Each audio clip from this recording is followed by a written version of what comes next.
इस वीडियो में आज हम लोग स्टार्ट करने जा रहे हैं हमारे इंडियन इकोनॉमिक डेवलपमेंट के चैप्टर नंबर 2 जो कि 5 ईयर प्लान्स हैं।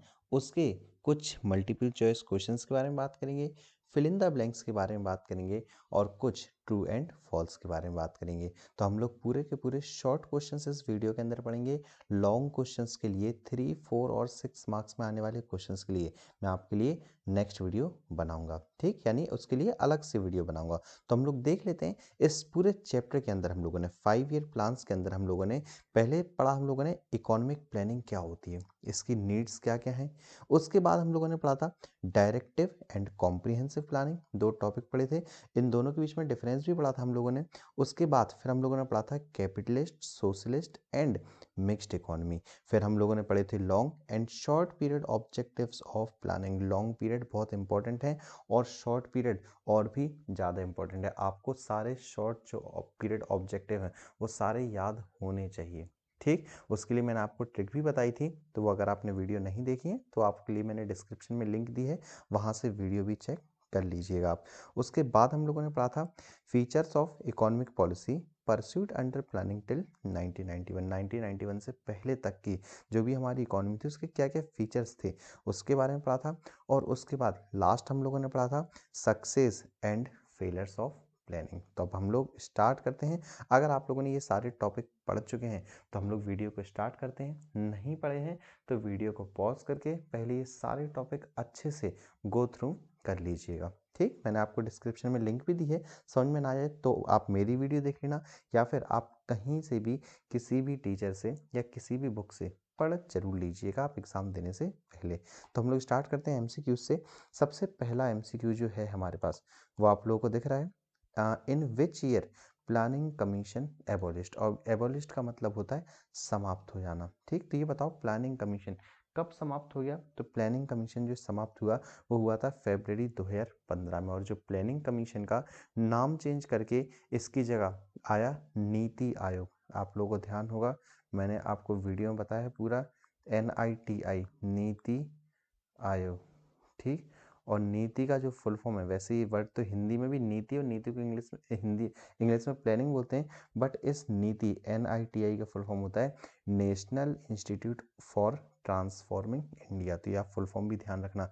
और इसका नाम चेंज कब किया गया, फरवरी 2015 में। तो आपको ऑप्शन बी दिख रहा है 2015, ये आपका ठीक हो जाएगा, ठीक। उसके बाद हम लोग सेकंड क्वेश्चन की बात कर लेते हैं। an economy in which there is private as well as public ownership of the means of production. देखो मीन्स ऑफ प्रोडक्शन जो भी संसाधन हैं सारे, उनकी जो ओनरशिप है वो प्राइवेट सेक्टर पब्लिक सेक्टर दोनों के पास होती है, तो हमारी मिक्स्ड इकोनॉमी कहलाती है। ओनली प्राइवेट सेक्टर के पास रहती तो अपनी कैपिटलिस्ट इकोनॉमी, और ओनली और कलेक्टिव अगर होती तो हमारी सोशलिस्ट इकोनॉमी। इसके बाद हम लोग तीसरे क्वेश्चन की बात कर लेते हैं। तो is which of the following statement is correct regarding directive planning. अब डायरेक्टिव प्लानिंग के रिगार्ड में कौन सा इसमें से ठीक है आपको वो बताना है। तो it is pursued in socialist economy as well as mixed economy. तो देखो सोशलिस्ट इकोनॉमी में तो नहीं होता है, तो पहला ऑप्शन आपका गलत हो जाएगा। फिर दूसरा है there is no direct participation of the state in the process of growth. तो ऑप्शन सी आपका ठीक है बिल्कुल। बी वाला नीचे पढ़ लेते हैं, it is pursued in capitalist economy, ये भी आपका ठीक है। तो बोथ बी एंड सी आपका ठीक हो जाएगा। ध्यान रखना डायरेक्टिव प्लानिंग जिसमें जो गवर्नमेंट थी वो कोई भी डायरेक्ट पार्टिसिपेशन नहीं करती थी, सिर्फ वो जो डिमांड और सप्लाई फोर्सेस हैं उसको थोड़ा बहुत कंट्रोल करती थी, जबकि डायरेक्ट पार्टिसिपेशन सरकार का नहीं होता था कुछ भी। जबकि कॉम्प्रिहेंसिव प्लानिंग में गवर्नमेंट डायरेक्टली पार्टिसिपेट करती थी ग्रोथ एंड डेवलपमेंट के लिए। फोर्थ क्वेश्चन हमारे पास यही है, comprehensive planning is pursued under. अब जो कॉम्प्रिहेंसिव प्लानिंग है कैपिटलिस्ट के अंदर तो नहीं होता है, कैपिटलिस्ट। फिर बी है सोशलिस्ट आपका ठीक हो जाएगा। मिक्स्ड इकोनॉमी नहीं होगा, बी एंड सी भी नहीं होगा। सॉरी एक चीज़ ध्यान रखना, यहाँ पर मिक्स्ड इकोनॉमी है तो मिक्स्ड भी आपका हो सकता है, तो ये आपका ऑप्शन डी है बोथ बी एंड सी। ध्यान रखना ये ठीक हो जाएगा आपका, ठीक। सोशलिस्ट आपका नहीं होगा फिर अकेला, ये होगा आपका बोथ बी एंड सी, ठीक। इसके बाद देख लेते हैं क्वेश्चन नंबर 5 देख लेते हैं हम लोग। तो विच of the following is long period objective of 5 year plan in India. पंचवर्षीय योजना के आपको बताने हैं long period objective. Long period objective आप लोगों को ध्यान होंगे, देखो एक तो पढ़ा था हम लोगों ने जीडीपी ग्रोथ, फिर हम लोगों ने पढ़ा था इंक्रीज इन इनकम या नेशनल इनकम, फिर हम लोगों ने इक्विटेबल डिस्ट्रीब्यूशन भी पढ़ा था, फुल एम्प्लॉयमेंट भी पढ़ा था, सेल्फ सफिशिएंसी भी पढ़ा था, इसके अलावा मॉडर्नाइजेशन भी पढ़ा था। तो ये सारे हम लोगों ने लॉन्ग पीरियड ऑब्जेक्टिव्स पढ़े थे। ठीक, अब इसमें से आपको बताना है कि इनमें से कौन सा लॉन्ग पीरियड ऑब्जेक्टिव है। चलो देख लेते हैं ऑप्शन। पहला increase in national income and per capita income, बिल्कुल है। फुल एम्प्लॉयमेंट भी है, इक्विटेबल डिस्ट्रीब्यूशन भी है। तो आपका जो option D, option all of these है, वो आपका ठीक हो जाएगा।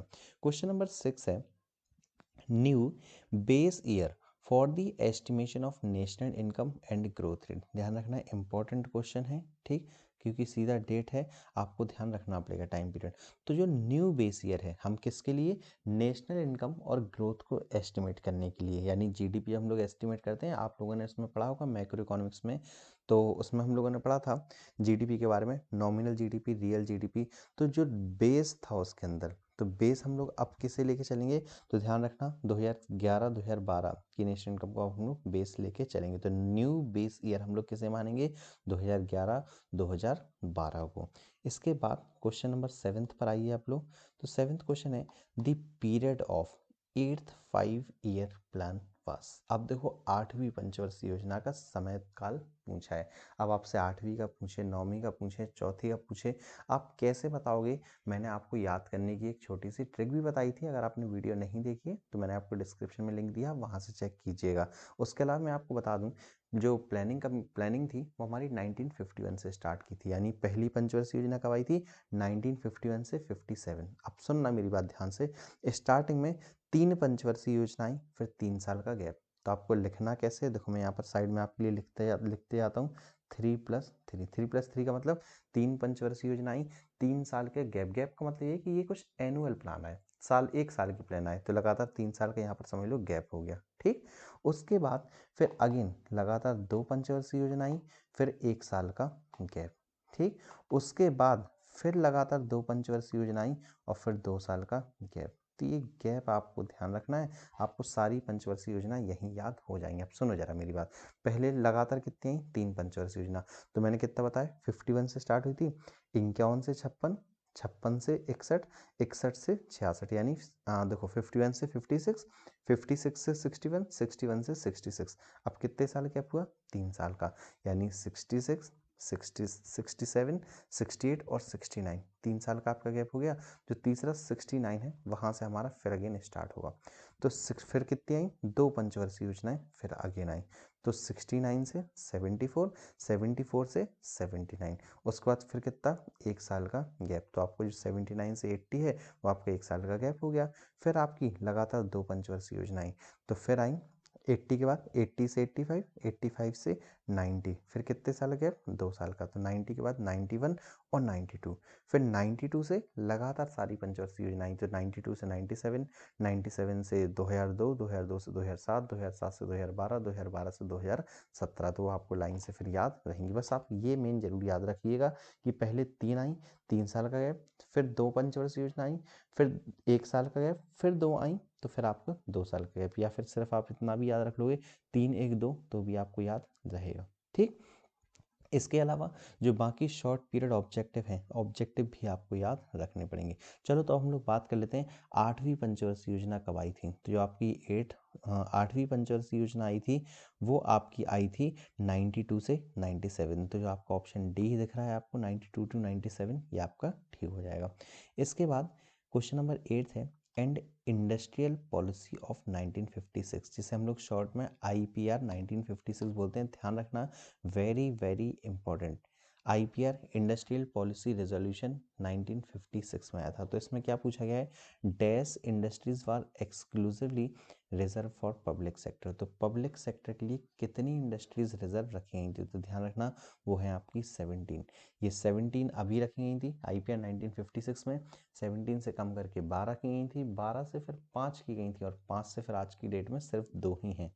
ठीक, रेलवेज और एटॉमिक एनर्जी। इसके बाद अब आ जाओ 9th क्वेश्चन पे। After which 5 year plan there were 2 annual plan. अब आपको बताना है कौन सी पंचवर्षीय योजना है जिसके बाद आपका 2 एनुअल प्लान आए थे। तो आपको दोबारा से ध्यान करो, देखो ये लास्ट में यहीं आपकी 2 एनुअल प्लान आए हैं। तो ये आपका कब आएगा ये भी सुनो, पहले 3 पंचवर्षीय योजना जोड़ो आप, तो 51 से 56, 56 से 61, 61 से 66, ठीक।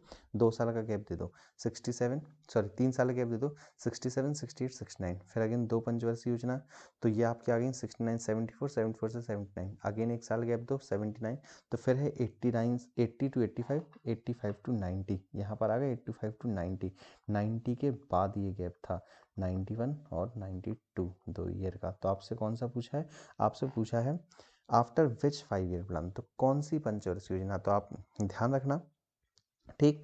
तो ये आपका जो आएगा वो आएगा आपका जो 7th पंचवर्षीय योजना थी, 7 दिख रहा है आपको, ऑप्शन सी दिख रहा होगा, 7th 5 ईयर प्लान, तो इसके बाद आपकी ये 2 साल का गैप आया था, ठीक। फिर क्वेश्चन नंबर 10 देख लो, which of the following is not correct about the planning in India. अब इनमें से कौन सा सही नहीं है बताना है आपको, ठीक, जो गलत है आपको वो बताना है।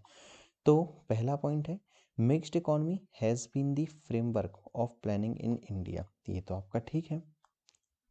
उसके बाद B point the duration of the 5 year plan was 2012 से 17, ये भी आपका ठीक है, आपकी आखिरी पंचवर्षीय योजना 12 से 17 ही चली। फिर है equality has not been an objective of planning in India, क्या इक्वेलिटी को ऑब्जेक्टिव नहीं रखा गया, तो ये आपका ऑप्शन ठीक हो जाए, इक्वेलिटी को ऑब्जेक्टिव रखा गया था, यहाँ लिखा है नॉट, यानी आपसे गलत पूछा था, तो ये आपका ऑप्शन सी ठीक हो जाएगा। डी पढ़ लेते हैं, planning in India started with a heavy reliance on the public sector, तो ये भी आपका ठीक है। फिर 11th क्वेश्चन पर आ जाते हैं, an economy in which means of production are used in a manner such that profits are maximised. तो देखो प्रॉफिट मैक्सिमाइजेशन की बात करें तो अपना होता है कैपिटलिस्ट इकोनॉमी, ठीक। तो आपका ऑप्शन बी देखते ही आपका ठीक हो जाएगा। इसके बाद हम लोग बात करते हैं अब कुछ फिल इन द ब्लैंक्स के बारे में। तो देखो पहला फिल इन द ब्लैंक्स है dash economy was the basic framework of planning in India. तो देखो कौन सी इकोनॉमी है जो बेसिक फ्रेमवर्क, तो वो हमारी है मिक्स्ड इकोनॉमी। मिक्स्ड इकोनॉमी को ही हम लोग लेके गए थे, प्लानिंग पब्लिक दोनों ने मिल के काम किया है हमारे देश के अंदर। सेकंड पॉइंट है full employment and equitable distribution of income. Full employment ये हमारा लॉन्ग पीरियड ऑब्जेक्टिव है, ऑप्शन देख के मेरे को ठीक दिख रहा है। Question number 3, economic growth combined with dash was the principal goal of planning in India. तो देखो सोशल जस्टिस है ऑप्शन में, इन्वायरमेंटल प्रोटेक्शन है, तो ये आपका ऑप्शन हो जाएगा सोशल जस्टिस। तो economic growth combined with social justice was the principal goal of planning in India, यानी प्लानिंग का मेन ऑब्जेक्टिव रहा था कि इकोनॉमिक ग्रोथ तो करूँ बट सोशल जस्टिस के साथ में। फिर है fourth point, planning commission was establish under the chairmanship of PC Mahalanobis. अगर आप लोगों को ध्यान हो तो मैंने पढ़ा है, तो इसका ऑप्शन आपका पहले ही प्रोफेसर महालनोबिस ठीक हो जाएगा। फिफ्थ क्वेश्चन देख लेते हैं, protection of environment was the focus area of 11th या 12th, तो ये आपका होगा 11th 5 ईयर प्लान का, ठीक। तो ध्यान रखना प्रोटेक्शन ऑफ एनवायरनमेंट किस में ऑब्जेक्टिव रखा गया था, किस पर फोकस किया था, 11th 5 ईयर प्लान में, ठीक। इसके बाद हम लोग देख लेते हैं sixth question, maximisation of dash is the principal objective under capitalist. तो कैपिटलिस्ट का मेन ऑब्जेक्टिव क्या होता है, वो होता है उनका प्रॉफिट कमाना।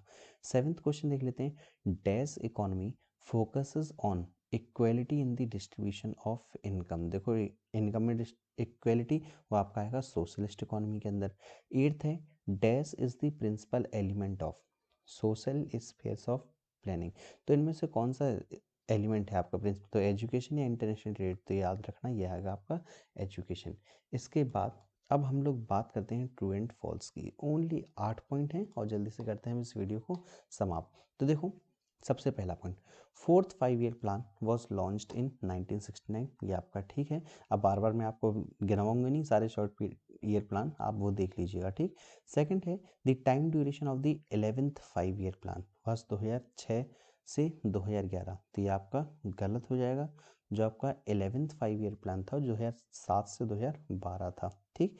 फिर है the first 5 year plan was by and large an agricultural plan, तो ये आपका बिल्कुल ठीक है। पहले में आपका सब कुछ जो फोकस किया था वो एग्रीकल्चर के लिए किया था, दूसरी पे आपका इंडस्ट्री के लिए किया था। फिर है planning in India started with a heavy reliance on the public sector, तो ये भी आपका ठीक है। फिर है fifth, planning commission in India has been replaced by NITI Aayog यानी प्लानिंग कमीशन, ये भी आपका ठीक है। फिर in India planning covers only economic areas of activity, बिल्कुल नहीं, आपका प्लानिंग में सिर्फ इकोनॉमिक एरियाज थोड़ी आता है, हमारी सोसाइटी भी आती है, तो आपका ये रॉन्ग हो जाएगा सिक्स, ठीक। फिर है mixed economy is the basic framework of planning in India, ये भी आपका ठीक है। Short period objective of planning are plan specific, ये भी आपका ठीक है। तो दोस्तों इस वीडियो में इतना ही, मिलता हूँ मैं आपसे बहुत ही जल्द नेक्स्ट वीडियो में। और आप सारे क्वेश्चंस को अच्छे से पढ़ते जाओ, चैप्टर को अच्छे से पढ़ लो, बाकी मैंने आपको डिस्क्रिप्शन में लिंक दी है तो आप वो वीडियोस भी चेक कर लीजिएगा। तो वीडियो देखने के लिए बहुत बहुत थैंक यू फ्रेंड्स, मिलता हूँ मैं आपसे बहुत ही जल्द नेक्स्ट वीडियो में।